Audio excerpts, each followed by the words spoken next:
하나님의 말씀은 창세기 49장 27절 다 같이 합독합니다. 베냐민은 묻어뜯는 일이라 아침에는 빼앗은 것을 먹고 저녁에는 움킨 것을 나누리로다. 아멘. 베냐민은 야곱의 12번째 아들, 막내 아들입니다. 야곱이 레아를 통해서 낳은 첫 번째 아들은 르우벤, 두 번째가 시므온, 세 번째가 레위, 네 번째가 유다죠. 그러니 라헬은 자식이 한 명도 없단 말이죠. 그래서 자신의 여종을 남편과 동침하게 해서 자식을 낳게 합니다. 그렇게 해서 낳은 다섯 번째가 단, 여섯 번째가 납달리. 그러니까 이제 레아도 자신의 여종 실바를 남편에게 주어 자식을 낳게 합니다. 그렇게 해서 낳은 일곱 번째가 갓, 여덟 번째가 아셀. 그리고 나서 이제 레아가 또 자식을 낳아요. 생산이 멈췄는데 레아가 또 자식을 낳습니다. 그렇게 해서 낳은 아들 아홉 번째가 이사갈, 열 번째가 스불론. 이제 그리고 나서 라헬이 드디어 자식을 낳습니다. 11번째 요셉. 그 다음에 마지막 12번째가 베냐민이었죠. 베냐민. 자, 요셉을 낳기 전에 레아가 스불론과 이사갈을 낳죠. 스불론, 이사갈을 낳고 딸을 한 명 낳습니다. 디나를 낳죠. 자, 그렇게 디나를 낳고 그 다음에 요셉, 베냐민을 낳는데 그 베냐민을 낳을 때 어떤 일이 있었냐 하면 야곱이 세겜에 있었습니다. 야곱은 형을 속이고 아버지를 속이고 이제 축복을 받았죠. 그래서 형이 너무 분노해서 동생을 죽이려고 하니까 살기가 등등해서 도망을 가죠. 그래서 아버지, 어머니 이삭과 리브가가 자신의 친정 고향 바단 아람으로 보내죠. 그래서 그곳에서 야곱이 가 있다가 20년을 살죠. 20년을 있습니다. 20년을 있다가 떠나옵니다. 떠나와가지고 약복강을 건너고 그 다음에 바로 아버지 집으로 가는 것이 아니라 세겜으로 들어가는 겁니다. 세겜에서 한 10년 정도 있다가 디나가 불미스러운 일을 당하죠. 그래서 이제 그 불미스러운 일이 있고 자식들이 그곳에 있는 사람들 다 죽이고 그러다 보니까 황급히 떠나오게 되는 거죠. 그렇게 황급히 떠나오다 보니까 그때 당시 어떤 일이 있었냐면 라헬이 임신하고 있는 상태였어요. 라헬이 임신하고 있는 상태에 황급히 도망을 오다 보니 이제 임신하고 있는 상태에서 편안히 쉬면서 아이를 낳아야 되는데 그렇지 못하고 이제 계속 움직여 다니게 되다 보니까 그만 난산을 합니다. 아기를 낳아야 되는데 너무너무 고생하면서 그러면서 아이를 낳다가 아이는 낳는데 라헬이 죽고 말죠. 그곳이 바로 베들레헴입니다. 베들레헴에서 죽고 말죠. 자, 그렇게 해서 가면서 아이를 낳았는데 그 아이를 낳고 나서 이 아이 이름을 베노니라고 했어요. 베노니라고 했어요. 그러니까 남편 야곱이 아니다, 이 아들의 이름을 베노니라고 하면 안 된다, 베냐민이라고 해야 된다 라고 해서 이름을 바꿨어요. 왜냐하면 베노니라고 하는 이름의 뜻은 슬픔의 아들이다 라고 하는 뜻입니다. 슬픔의 아들. 왜 슬픔의 아들이냐? 지금 라헬은 아들 한 명만 낳았잖아요. 요셉. 그리고 두 번째 지금 베노니 아들을 낳았죠. 낳았는데 자기 언니 레아는 4명을 낳고 또 2명을 낳고 6명을 낳았잖아요. 자기도 좀 자식을 많이 낳고 싶은데 이제 겨우 2명 낳고 자신은 죽을 수밖에 없다는 거죠. 그러니까 너무너무 슬프다, 너무너무 괴롭다. 그래서 베논이다. 또한 베논이라고 한 것은 이제 내가 오래 살아서 이걸 해야 되는데 지금 더 이상 오래 살지 못하고 이제 죽어간다. 내가 슬프게 인생을 끝난다 해서 슬픔의 아들 베논이라고 이름을 지었던 거죠. 그랬는데 아버지 야곱은 아니다, 베논이가 아니다. 베냐민이다 라고 이름을 바꿨습니다. 베냐민이라고 하는 것은 뭐냐 하면 오른손의 아들 그런 뜻입니다. 오른손, 왼손이 아니고 오른손이다 말이죠. 사람이 왼손을 쓰는 사람도 있지만 대부분 오른손을 쓰죠. 왼손으로는 힘이 안 주어져요. 힘을 못 써요. 오른손을 해야 일을 자유롭게 하고 가위질도 하고 또 물건도 들고 또 글씨도 쓰고 우리가 힘을 더 잘 쓸 수 있는 것이 왼손보다는 오른손이죠. 그러니까 오른손이라고 하는 것은 힘이 있다, 능력이 있다 하는 그런 의미가 오른손인 겁니다. 한마디로 말해서 이 아들은 베냐민이다, 힘이 있다, 능력 있게 살아라 그런 의미로 베냐민이라고 이름을 지어줬던 거죠.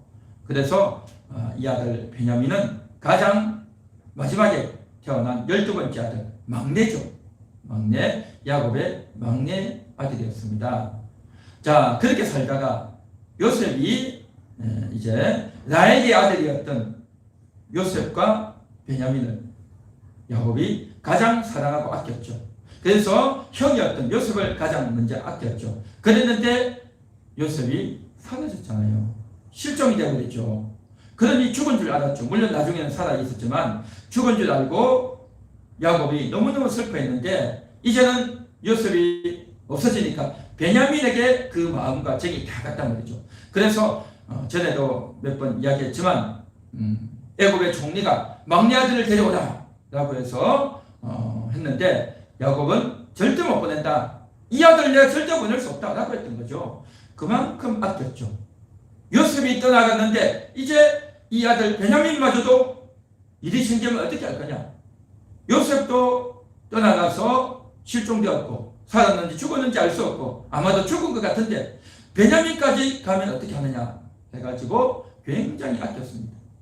그러니까 막내 아들이기도 했고 가장 사랑하는 여자 라헬의 아들이기도 했고 또 요셉이 야곱이 가장 아꼈던 그런 아들이 바로 베냐민이었단 말이죠. 그래서 유다가 애굽의 총리에게 그렇게 말했죠.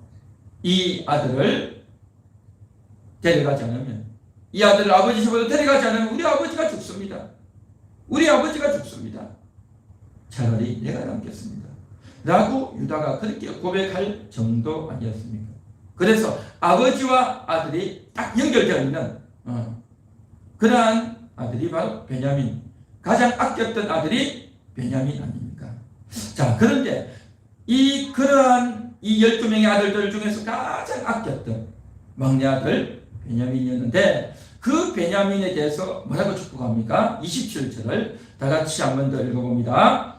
베냐민은 물어뜯는 일이라. 아침에는 빼앗은 것을 먹고 저녁에는 움킨 것을 나누리로다. 그렇죠. 물어뜯는 일이래. 일이는 결코 좋은 이미지가 아니죠. 양을 잡아가고 또 예수님께서도 그렇게 말씀하셨죠. 내가 너희를 보내니 양을 이리 가운데 보낸 것 같다. 그렇게 말했단 말이죠. 그런데 이 세상의 양, 하나님의 백성들이 이 주변의 득실득실한 이리떼 가운데 가니까 얼마나 양들을, 하나님의 성도들을 괴롭히고 못살게 구는 이 이리 같은 그런 자들이라고 했죠. 이게 이리는 이와 같이 좋지 못한 짐승의 상징 아닙니까? 그런데 자기 막내 아들, 가장 아끼는 아들을 향해서 물어뜯는 일이다. 그렇게 말을 할 정도였다라는 거죠. 그렇다면 이 말씀은 축복일까요? 저주일까요? 야곱이 베냐민에 대해서 축복을 말한 겁니까? 저주를 말한 겁니까? 참 쉽지 않은 그러한 말씀이죠. 일이라는 거죠. 이것은 이리처럼 아주 물어뜯는, 남을 해치는 아주 잔인한 속성이 있다라는 것을 이야기해 주는 것이죠. 자, 이 베냐민 지파의 후손이 나중에 출애굽을 해서 가나안 땅에 들어갑니다. 그 가나안 땅에 들어갔을 때에 한 사건이 있습니다. 사사기 19장, 20장에 보면 나오는데 어떤 레위인이 있었습니다. 레위인은 바로 율법을 가르치고 제사를 드리는 성전에서 봉사하는 족속이 레위 지파죠. 레위인이죠. 그런데 이 레위인에게 첩이 있었대요. 첩. 아내 말고 첩. 그런데 그 첩이 도망을 가버렸어요. 자기 집에서. 그래서 그 첩을 찾으러 간 거예요. 그렇죠? 첩을 찾으러 그 집에 갔어요. 그래서 그 첩 장인을 만나가지고 그 집에서 이제 한 닷새를 있다가 이제 데리고 가는데 길을 가는데 어떤 집에 들어갔어요. 어떤 동네에 들어갔는데 날이 어둑어둑하고 그 집에 들어가서 이제 먹고 쉬고 있는데 그 동네 사람들이 와가지고 이 집에 너네 집에 들어간 이 남자를 내놓으라 그렇게 하는 거예요. 남자를 내놓으라고 하는 거예요. 그러니까 주인이 그 집 주인이 안 된다 이렇게 하면 안 된다 절대 내줄 수 없다 라고 해서 실랑이를 벌이고 있는 겁니다. 그렇게 한참 실랑이를 벌이고 있고 계속 내놓으라고 하고 문을 두드리고 잡아 끌고 난리가 난 겁니다. 그러니 이 레위인이 자신이 데리고 왔던 첩을 그냥 그 사람들에게 내줘버린 거예요. 남자 나오라 했는데 여자를 준 거예요. 자기 첩을 내준 겁니다. 그러니 이제 그 바깥에 왔던 사람들이 남자 대신 나온 이 여자를 강간을 하는 거예요. 그 불량배들이 와가지고 1명, 2명, 3명 와가지고 이 여자를 밤이 새도록 강간을 합니다. 그런데 이 여자가 어떻게 됐겠습니까? 밤이 새도록 고생했고 그래서 엎드러졌는데 아침이 돼가지고 그 레위인이 문을 열고 밖에 나오보니 이 여자가 죽어 있는 거예요. 밤이 새도록 시달리면서 고생하고 그냥 죽어버린 겁니다. 얼마나 시달렸습니까? 그래서 이 레위인이 어떻게 했냐면 그 첩의 시신을 나귀에 싣고 자기 집으로 가가지고 그 시신을 12조각을 냈어요. 12조각을. 그 시신을 12조각을 내가지고 이스라엘 12지파에게 다 보내버린 거예요. 이게 참, 이 끔찍한 일이 벌어졌어요. 이렇게 하는 레위인에게 첩이 있었다는 것도 이상하고 그 동네 사람들이 그 남자를 나오라고 하는 이 뭡니까? 동성애잖아요. 동성애를 하려고 했는데 안 되니까 여자를 내줬고 그러니까 이 여자를 강간을 하고 그렇게 해서 죽어버렸고 그랬는데 이 여자를 데리고 와서 또 어떻게 합니까? 시신을 도망낸 거예요. 시신을 도망내서 12조각을 낸 거예요. 참, 이 끔찍한 일이 벌어진 겁니다. 그래가지고 이스라엘 12지파에게 다 보내버린 거예요. 그러니까 이 시신을 받은 12지파는요 깜짝 놀란 겁니다. 이게 뭐냐? 그래서 다 모여가지고 이 12지파 대표가 다 모여가지고 이게 뭐냐? 누가 보낸 거냐? 왜 보낸 거냐? 하고 자초지종을 묻습니다. 그래서 레위인이 자초지종을 이야기한 거예요. 이야기하면서 이제 이렇게 되었다라고 이야기한 겁니다. 그러니까 이스라엘 12지파 대표가 어떻게 하느냐 하면 이 일을 했던 이 여자를 이 첩을 강간했던 이 불량배들을 잡아내라. 이 불량배들을 잡아내서 우리가 징계하고 심판하겠다라고 한 거죠. 그런데 그렇게 했던 사람이 누구냐 하면 기브아라고 하는 지역이었어요. 그 지역이 기브아는 베냐민 지파의 땅이에요. 베냐민 지파. 그러니까 베냐민 지파의 땅에 있는 기브아 사람들이 그런 흉악한 일을 했단 말이죠. 그래서 11지파가 베냐민 지파에게 이야기합니다. 베냐민 지파 너희 속에 있는 그 기브아 사람들이 이 짓을 했으니 그 불량배들 다 난 그들을 심판해야 된다. 그들을 처단해야 된다. 라고 했는데 베냐민이 이 불량배들 내놓지를 않았어요. 내놓지를 않고 고집을 부린 겁니다. 너 내놓지 않으면 우리가 베냐민 너도 용서할 수 없다. 심판하겠다. 라고 하니까 베냐민이 어떻게 했냐면 할 테면 해봐라 해서 베냐민이 고집을 부리고 나오는 거예요. 그래서 결국 11지파와 베냐민 한 지파가 싸움을 벌이는 겁니다. 전쟁이 일어난 거예요. 전쟁이. 그래서 11지파가 40만 명, 베냐민 한 지파가 2만 6천 명 해서 전쟁이 일어납니다. 그렇게 전쟁을 했는데 어떻게 되었냐면 누가 이겼을까요? 베냐민이 이겼어요. 베냐민이 전쟁을 했는데 야, 이런 충격적인 일이 벌어졌어요. 베냐민이 이겼어요. 싸움을 해서 이스라엘 11지파 40만 명 중에서 2만 2천 명이 죽어버렸어요. 2만 2천 명이. 그리고 또 두 번째 또 전쟁을 했어요. 그런데 두 번째도 또 11지파가 졌어요. 이번엔 8천 명이 죽었어요. 그러니까 이들이 난리가 난 겁니다. 이야, 어떻게 된 거냐. 이 11지파가 이 많은 대군이 40만 대군이 진다니 이게 있을 수 있냐. 그래서 이들이 이제는 하나님 앞에 금식하며 기도하며 하나님 이게 어떻게 된 겁니까? 금식하며 회개하며 기도합니다. 그리고 나서 우리가 올라가서 싸울까요 말까요 하고 그렇게 이제 묻는 겁니다. 그러니 하나님께서 나가서 싸우라.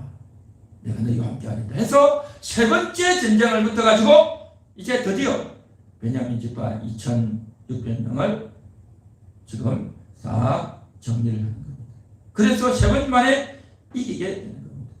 2만 6천 명 중에서 베냐민 지파 다 죽고 딱 600명만 살아남았습니다. 600명. 그러니까 베냐민 지파는 다 죽어버린 거예요. 남자들 다 죽어버렸어요. 그러니까 이 묻어뜯는 이리의 속성이 바로 베냐민 지파에게 있었던 겁니다. 아주 힘있고 능력 있는 그러한 지파인데 아주 사악한 자신의 이기적이고 욕심이 있는 그러한 속성이 바로 베냐민 지파에게 있었다라는 거죠. 그러니까 아버지 야곱이 자신이 사랑했던 막내 아들이고 라헬의 아들이었고 그렇게 아꼈던 베냐민 속에 물어뜯는 이리 같은 속성이 있었던 것을 알았던 거예요.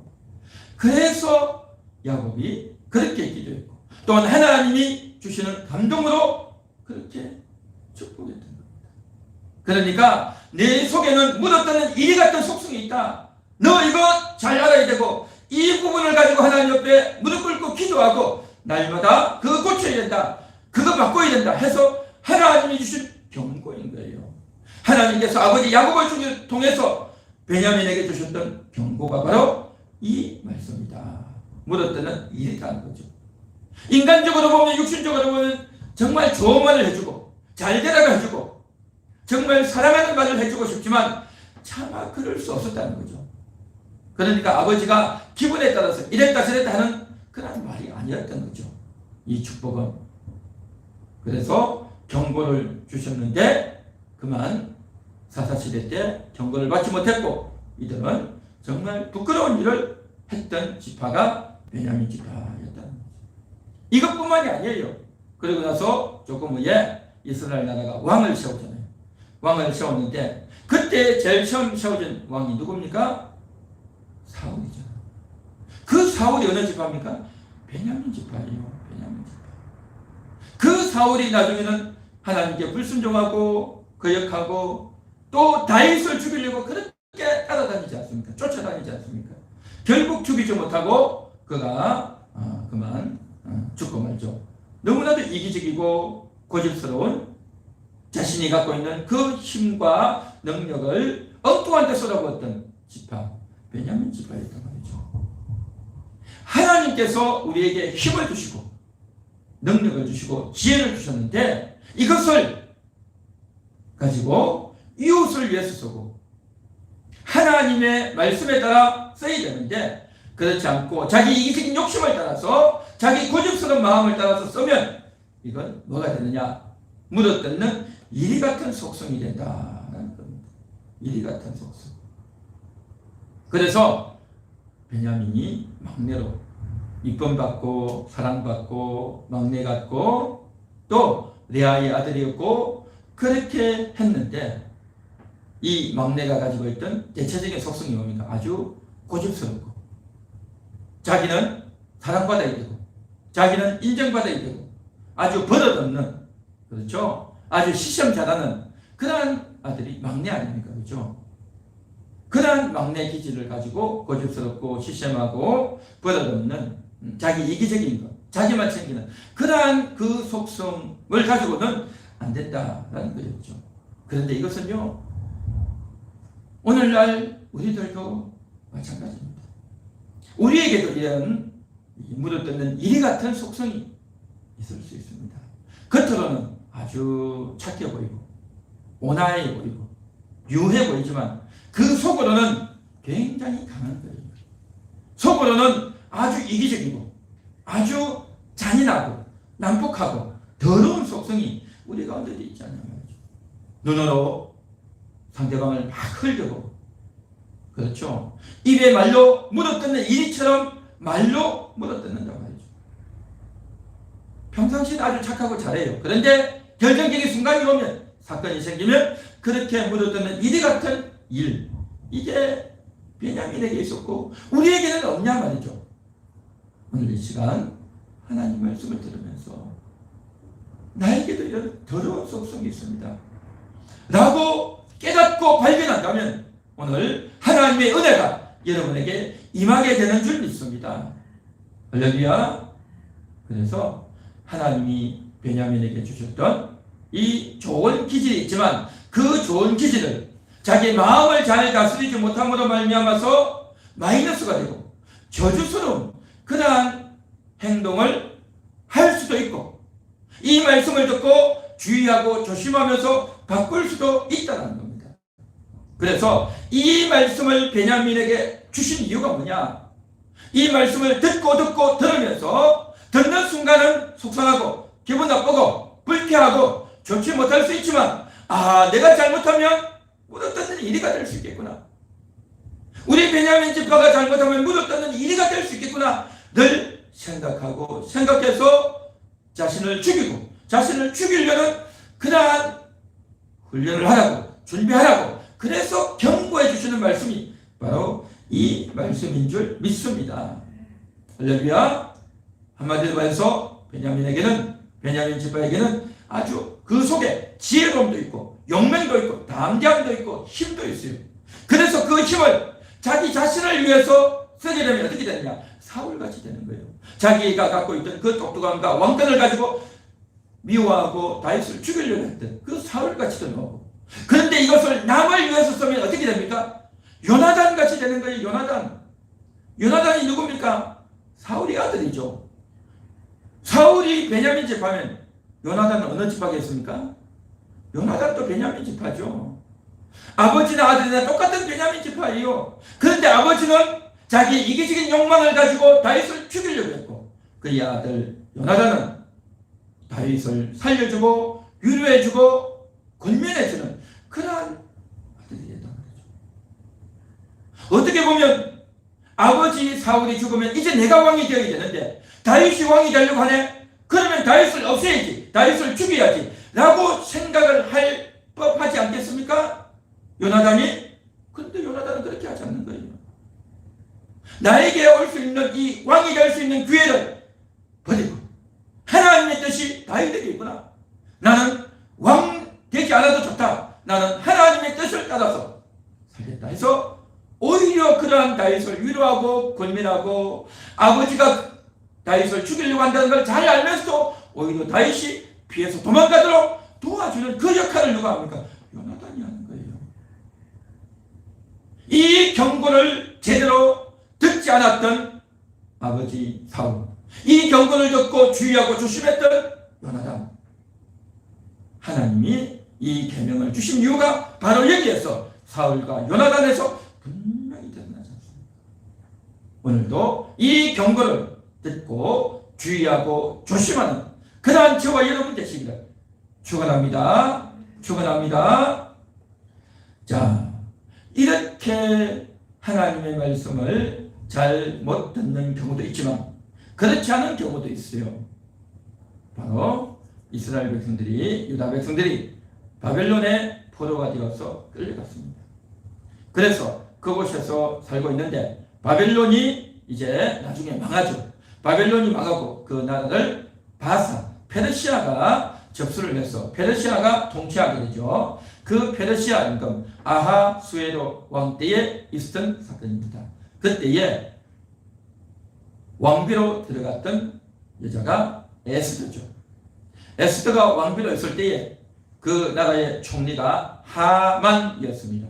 아말렉 족속 하만인데, 이 하만이 기분 나쁘다고 모르드게가 자기에게 고개 숙이지 않는다고, 모르드게가 어떤 민족이냐, 유대지파구나, 저 유대지파를 다 죽여버려야 되겠다 라고 해서 왕이 허락을 받아서 모르드게를 장대에 매달아 죽이고, 뿐만 아니라 그것을 통해서 유대 백성들을 다 죽이겠다 라고 왕에게 허락도 받고 그렇게 하려고 날짜를 정해놨단 말이죠. 그랬는데 이 사실을 모르드게가 알고 자신의 조카였던 에스더에게 이야기합니다. 에스더, 지금 내가 죽게 되었고 또 우리 유다 백성까지 다 죽이려고 하는 하만의 음모가 있다. 너가 알고 있느냐? 몰랐습니다. 너가 이제 이것을 잘 처리해라 라고 이야기하죠. 너밖에는 이 일을 처리할 사람이 없다 라고 하는 거죠. 그러니까 에스더가 나도 왕에게 나아가지 못한 지가 한 달이나 되었습니다. 지금 내가 왕이 오라고 하지 않는데 나아갔다면 나도 죽을 수 있습니다. 나도 어떻게 될지 모릅니다 라고 에스더가 그렇게 이야기하죠. 그러니까 모르드게가 뭐라고 말합니까? 하나님은 이 위경 가운데 있는 유대 백성들을 반드시 구원하실 것이다. 틀림없이 구원하신다. 너 말고도 다른 사람을 통해서도 구원하실 거다. 그러나 너와 내 후손이 망할 거다. 너와 내 집이 멸망할 거다 라고 하면서, 그러니 너가 왕비가 된 것이 바로 이때를 위함이 아니겠느냐 라고 이야기를 하는 겁니다. 그 이야기를 듣고 에스더가 충격을 받습니다. 자신도 왕비라고 해서 이제 마음대로 할 수 있는 것도 아니고 왕의 눈치를 봐야 되는데 어떻게 할 수 없단 말이죠. 그래서 그 말을 듣고 에스더가 3일을 금식하고 왕 앞에 나아갔고, 그리고 지혜롭게 왕에게 잘 처신하고 말을 해서 왕에게 이 사실을 알리고 하만이 무너지게끔, 아말렉 족속이 무너지게끔 그 일을 했단 말이죠. 이 에스더, 이 모르드게가 어떤 지파냐? 바로 베냐민 지파입니다. 베냐민 지파. 저들은 내면이 아주 강한 사람들이었어요. 저들은 높은 지위를 갖고 있는 것도 아니고, 모르드게가. 그리고 에스더도 역시 마찬가지로 여자의 몸 아닙니까?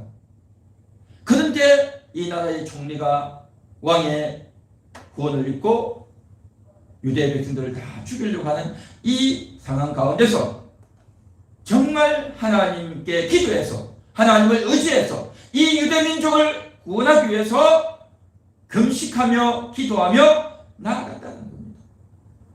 이 겉으로 볼 때는 연약해 보이고 어떤 실권도 없어 보이지만, 그러나 정말 하나님께 기도하여 하나님의 지혜를 얻어서, 하나님의 도움을 얻어서 나에게 있는 이 지위, 왕비라고 하는 이 지위를 최대한 활용해서 하나님이 주신 그 지혜를 가지고 하나님께 기도해서 이것을 가지고 누구를 위해서 쓸 거냐 라고 할 때에 나 자신을 위해서 왕비의 자리를 지키고 유지하는 데가 아니라 이스라엘 민족을 위해서 내가 죽으면 죽으리이다.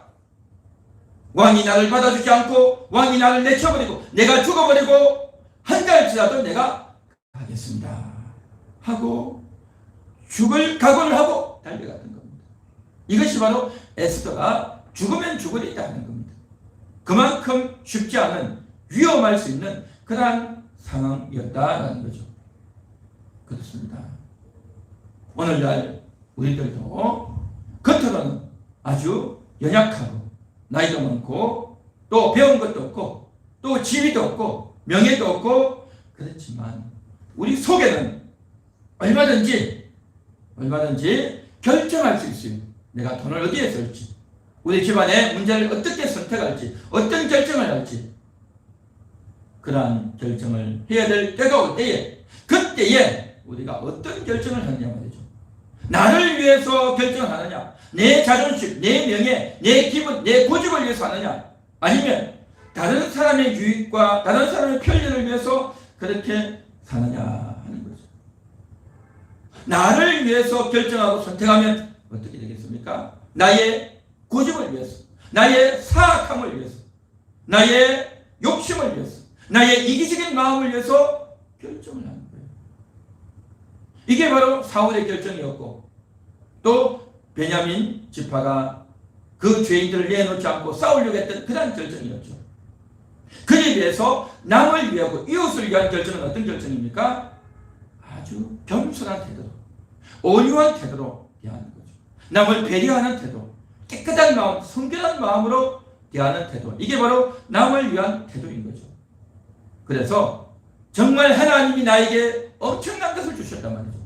그 엄청난 것을 주셨을 때에 이것을 가지고 내가 나를 위하느냐, 남을 위하느냐, 온유하고 겸손할 거냐, 교만하고 잔인하고 이기적인 결정을 할 것이냐, 우리가 잘 선택해야 될 점이 있습니다. 그것을 잘 선택해야 될 권한은 우리 모든 성도들에게, 우리 한 사람 한 사람에게 있다는 겁니다. 결정할 수 있는 권한, 이 결정할 수 있는 권한, 내가 결정해야 될 때, 내가 선택해야 될 때 어떤 결정, 어떤 선택을 하느냐 말이죠. 그 선택에 따라서 행동하죠. 그 선택에 따라서, 그 결정에 따라서 움직이고 행동하는 것 아니겠습니까?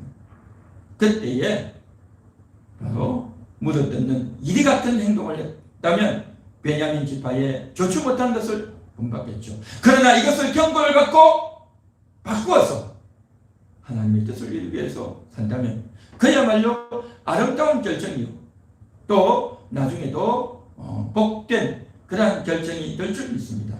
그래서 베냐민에게는 이러한 잔인한 속성이 있다는 것을 하나님께서 아버지 야곱을 통해서 경고해 주셨고, 그 경고를 후손 대대로 받았단 말이죠.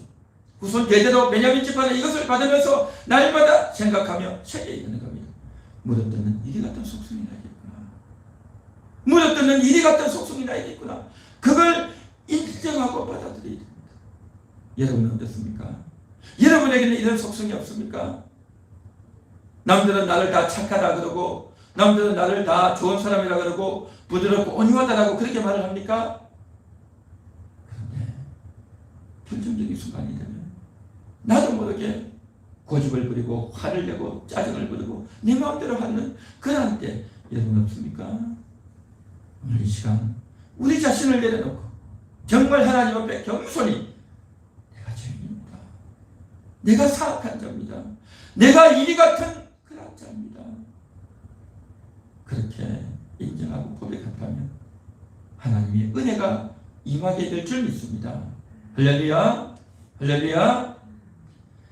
자, 이렇게 처음에는 사울 같은 자도 있었지만 또 반대로 요나단 같은 자도 있고, 또한 모르드게와 에스더 같이 민족을 구하는 이러한 역할을 하는 사람들도 있어요. 또 반대로 자신의 기질대로 하는 사람들이 있죠. 자, 그렇게 했는데 이 베냐민 지파에서 참으로 놀라운 인물이 한 명 나옵니다. 그 인물이 누구냐? 바로 바울입니다. 바울. 예수님의 12 제자는 아니었지만 나중에 바울은 가는 곳곳마다 복음을 증거했던 위대한 목회자요, 신학자요, 개척가고 대단한 역할을 했죠. 바울이죠. 원래 처음 이름은 사울이죠. 사울에서 나중에 바울로 이름을 바꿨죠. 너무나도 이기적이고, 그리고 예수 믿는 사람들을 학대하고 잡아 죽이려고 했던 그 사울이 다메섹 도상에서 바뀌어지고 뒤집어지고 변화되어져서 바울로 이름을 바꾸고 이제는 예수님의 종이 되어서 예수 그리스도의 복음을 증거하는 그러한 자가 되어졌다는 거죠. 철저하게 변화되어졌던 거죠. 그래서 이기적으로 살던, 나 자신을 위해서 살던, 예수 믿는 자를 핍박했던, 교회를 받게 했던 자가 이제는 교회를 세우는 일을, 복음을 증거하는 일을 위해서 평생토록 그 일을 하면서 온 세상을 다니면서 복음을 증거하는 아주 담대한, 자기에게 있던 그 지식과 능력과 강력한 그 기질을 가지고 복음 증거하고 원수를 향해서 싸우는 악한 마귀를 향해서 그 원수를 물어뜯는 그런 사자같이 되었다는 거죠. 이리같이 됐단 말이죠. 처음 베냐민은 물어뜯는 일이, 그래서 자신의 욕심을 채우려고 상대방이 이것을 물어뜯는 그런 일이 같은 속성이었다면, 이제는 원수를 물어뜯는, 마귀에 대항하는 그러한 자로 바울이 자리매김하면서 귀한 역할을 하게 되었다는 겁니다. 할렐루야. 형제를 물어뜯는 것이 아니라, 주변 사람들을 물어뜯고 잔인하게 그들과 싸우는 것이 아니라, 마귀와 싸우고 귀신과 싸우고 악한 영과 싸우는 이 역할을 바울이 하고, 또한 오늘날 우리들도 그렇게 마귀와 싸우고 원수와 싸우는 그러한 자가 되어야 할 줄로 믿습니다. 할렐루야. 싸워야 됩니다. 싸운다고 하는 것은 좋지 않죠. 육신의 싸움을 하는 것은 싸우지 말아야 돼요. 그러나 영적인 싸움은 해야 될 줄 믿습니다. 할렐루야. 우리가 육신의 싸움인가 영적인 싸움인가를 잘 살펴야 됩니다. 성경은요, 육신의 싸움은 검해요. 화를 내고 싸우고 또 빼앗고 지지 않으려고 싸우는 것, 이건 육신의 싸움이죠. 그러나 하나님 말씀을 따라서 마귀를 물리치고 내가 더 겸손해지려고, 또 내가 이제 복음을 증가하려고, 더 많이 기도하려고, 내가 예배에 참여하려고, 하나님의 뜻대로 살려고, 그런데 하나님의 뜻대로 살려고 하는데 상대방이 방해하고 막고 못하게 하고, 그러면 어떻게 합니까? 그러면 내가 안 해야 됩니까? 아니에요. 하나님 말씀대로 살기 위해서 끝까지 내가 주장하고, 끝까지 내가 교회를 가겠다, 끝까지 내가 하나님께 순종하겠다, 끝까지 내가 복음을 전하겠다, 끝까지 내가 기도하겠다, 끝까지 내가 하나님께 순종하겠다, 그렇게 주장하고 나와야 되는 겁니다. 할렐루야. 이게 바로 영적인 싸움이다라는 거죠. 그래서 그러한 영적인 싸움을 바울이 멋있게 해내지 않습니까?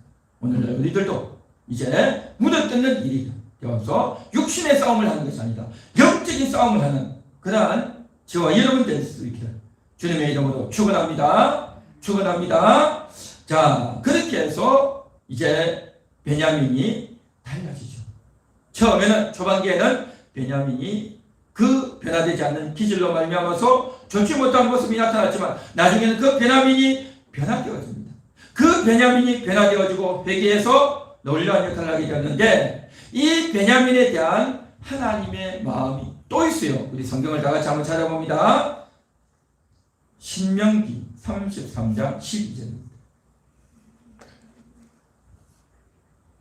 신명기 33장 12절, 구약 317페이지입니다. 317페이지, 신명기 33장 12절. 다 같이 읽겠습니다. 베냐민에 대하여는 일러서되 여호와의 사랑을 입은 자는 그 곁에 안전히 살리로다. 여호와께서 그를 날이 마치도록 보호하시고 그를 자기 어깨 사이에 있게 하시리로다. 아멘. 모세가 이스라엘 12지파를 축복하면서 베냐민에 대해서 여호와의 사랑을 입은 자다. 베냐민은 여호와의 사랑을 입은 자라는 거죠. 그리고 여호와 곁에 안전히 산다. 여호와께서 그를 보호하신다. 자기 어깨 사이에 있게 한다. 어린아이들을 어깨 사이에, 이제 무덤을 태워서 어깨 사이에 있는 그러한 자로 하나님께서 베냐민을 그렇게 대해주시고 여겨주셨다는 거죠. 그러니까 베냐민을 너무 사랑하신 거예요. 하나님 베냐민을 사랑해 주시고 은혜를 주시고 깨달음을 주셔서 회개하게 하고 깨닫게 하고 하나님의 말씀대로 살도록 그런 은혜를 주셨다라고 하는 말씀이라는 거죠. 아버지 야곱이 저주 같은 말을 했지만 그건 저주가 아니라 경고성 발언이었고, 그리고 모세를 통해서 사랑의 그러한 메시지를 전가했던 겁니다.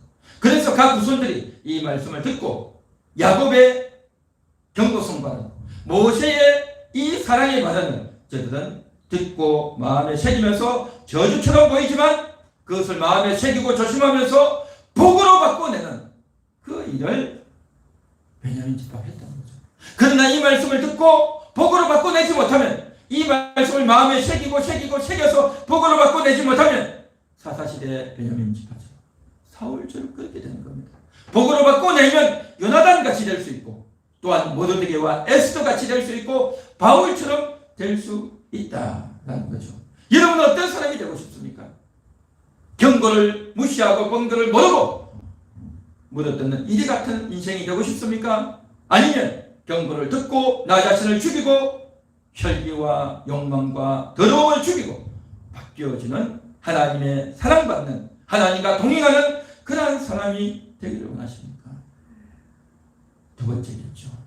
그래서 우리가 오늘도 말씀을 새기며 기도해야 될 줄 믿습니다. 하나님, 내가 묻어뜯는 일이 사람을 묻어뜯고 이웃을 묻어뜯는 일이 아니라 마귀를 묻어뜯고 악한 영들을 묻어뜯는 그러한 담대한 자가 되게 하옵소서. 할렐루야. 오늘도 그러한 여러분 되시고, 오늘도 그렇게 되기 위해서 다 같이 통성으로 기도하도록 하겠습니다.